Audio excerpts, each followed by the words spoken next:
This is the Nothing Phone 2, the second version of the phone that literally lit up the smartphone market with its transparent back and LEDs. Now, right from the box, you can tell that this phone is a little different, from its transparent SIM tool to this year even coming with a transparent tipped USB-C cable. There's just an attention to detail that you don't always see with other phones. But here is the Nothing Phone 2 itself, and it looks a lot like last year's. You still have the transparent back, which looks absolutely amazing, along with the array of LEDs that light up for things like notifications. But where the Phone 2 differs is the glass on the back now has this slight curve. The color is a brighter gray compared to last year's deeper black, and on the front, the selfie camera is now centered instead of being tucked away in the corner. The standout feature though, of course, is the glyph interface on the back. And with the Phone 2, it's been improved. You can still set a number of different ringtones and notifications that sync up with the lights, but this year you can even compose your own patterns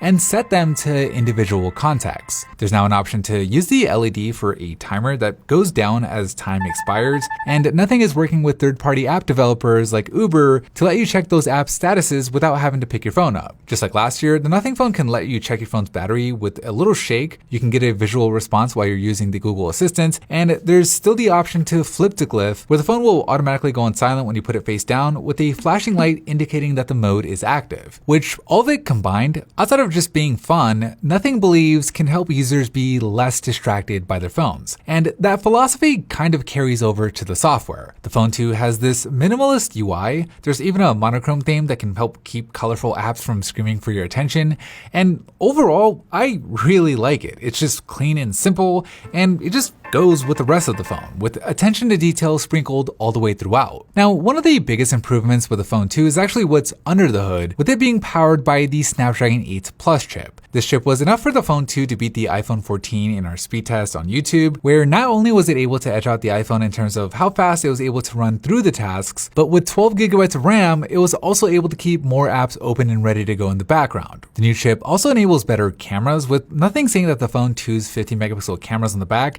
actually capture 4,000 times more data than the Phone 1's cameras, allowing for enhanced color and clarity. The selfie camera also got a bump from 16 megapixels up to 32 for sharper photos, and so did the battery, going from 4,500 milliamp hours up to 4,700 milliamp hours, which should bring a significant jump in battery life thanks to the efficiency of the 8 Plus. And all of it together, I think makes the Phone 2 a compelling option. Starting at just $600, the Phone 2 is $300 cheaper than what I think it's its main competition in the iPhone 14 Plus, and despite its price, it comes with some flagship level features that even Apple only offers on its Pro lineup, like a brighter and smoother 120Hz screen and an always-on display, while also bringing things that no iPhone has, such as reverse wireless charging, which with those LEDs on the back is only better since you actually know when reverse charging starts. But really, what makes the Phone 2 stand out isn't its spec sheet, and it's not even the price, but instead, it's the fact that the Phone 2 is just fun. Like, it's a breath of fresh air in a smartphone market that seems less and less differentiated year by year. Is that enough to get people to switch?